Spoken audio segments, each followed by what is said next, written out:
रुक्मणी का विवाह भीष्मक राजा भी भगवान कृष्ण के साथ करना चाहते थे।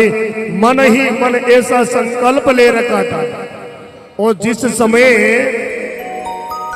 रुक्मणी के सगाई की बात चल रही थी, तब रुक्मणी हाथ जोड़ करके अपने पिताश्री के पास पहुंची।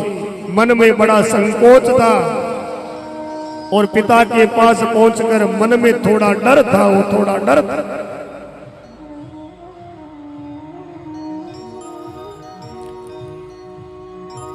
पिताजी विवाह की बात कर रहे थे। रुक्मणी ने हाथ जोड़ करके अपने पिताश्री से कहा, पिताश्री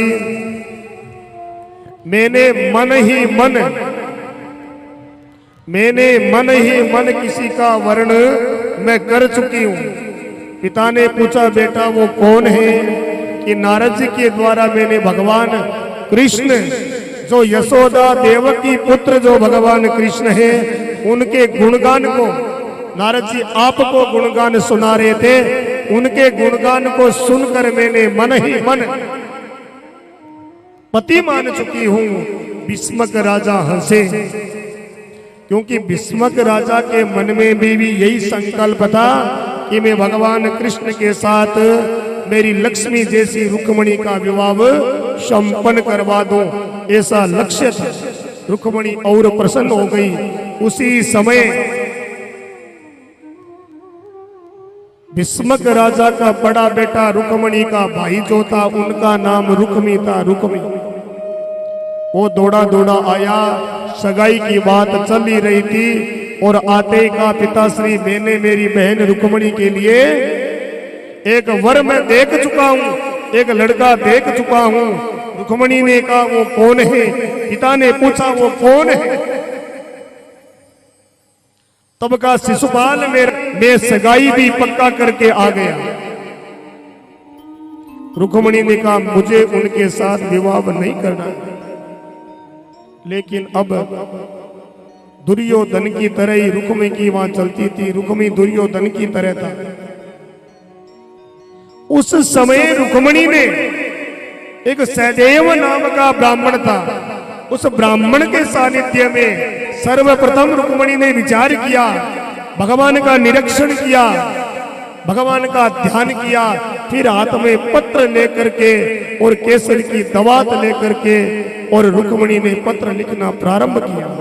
सर्वप्रथम रुक्मणी ने विचार किया, मुझे पत्र में क्या लिखना चाहिए? हमारी माताएं सतयुग त्रेता द्वापर की भी नहीं, आज भी गांव का संस्कार है, आज भी मां का संस्कार है, अपने पतिदेव प्राणेश्वर प्राणनाथ का नाम नहीं लेते। तो भगवान देवकी पुत्र यशोदा पुत्र मेरे पतिदेव प्राणेश्वर प्राणनाथ बनने वाले हैं और मैंने मन से पति बना लिया, तो पति का नाम भी नहीं लेना चाहिए, तो कृष्ण शब्द भी मुझे नहीं लिखना है, तो मुझे क्या लिखना चाहिए? उस माला का ध्यान करे, मुकुट मणि का ध्यान करे, पीतांबर का ध्यान करे। अब आप नेत्र बंद करोगे तब संसारिक तीसरे नेत्र से, संसारिक नेत्र बंद करते ही तीसरे नेत्र के द्वारा भगवान की जो प्रतिमा लगी हुई है ये हमारे मानव रूपी हृदय में विराजमान हो जाएगी। सत्यम च कुंती सुते कस्तूरी तिलकाम ललाट बटले वक्षस्थले कौस्तुभम नासाग्रे वरमब्दिकम करतले वेणु करे कंकणम सर्वांगे चंदनम सुललितम कंठे च मुक्तावली गोपस्त्री परिवेष्टितो विजयते गोपाल चूड़ामणि। इस प्रकार भगवान के अंगों का ध्यान भी किया है। श्याम सुंदर शब्द लिखा है और भगवान के एक एक अंग का ध्यान करके रुक्मणी ने अपने दास्य भाव से वंदना की है। वो वंदना की और मैं दासी बनकर आना चाहती हूँ। रुक्मणी ने ये नहीं कहा मैं पटरानी बनना चाहती हूँ, मैं महारानी बनना चाहती हूँ, मैं तो आपकी सेवा करने का मुझे अवसर चाहिए। ये रुक्मणी कौन है? राम कथा में जो भगवान ने सारा प्रकट होकर बाहर आई थी और छाया सीता को जाने के लिए भगवान ने आज्ञा दी थी। उस समय छाया रूपी सीता ने कहा, प्रभु मैं नकली धर्म पत्नी बनकर